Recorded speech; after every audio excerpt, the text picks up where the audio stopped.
প্রশান্ত মহাসাগরে একটি প্রত্যন্ত দ্বীপ লাইসান পৃথিবীর দীর্ঘজীবী সামুদ্রিক পাখি লাইসান অ্যালবাট্রস ছানাদের আবাসস্থল এটি।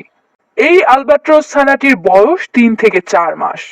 এই বয়সে এরা উঠতে সক্ষম নয়, তাই বাচ্চাগুলো এখান থেকে কোথাও যাবে না। জুলাইয়ের শেষে প্রশান্ত মহাসাগরের তাপমাত্রা বৃদ্ধির কারণে সমুদ্রে প্রচন্ড বাতাস তৈরি হয়, যা অ্যালবাট্রস ছানাকে প্রথমবারের মতো আকাশে ওড়ার সুযোগ সৃষ্টি করে দেয়।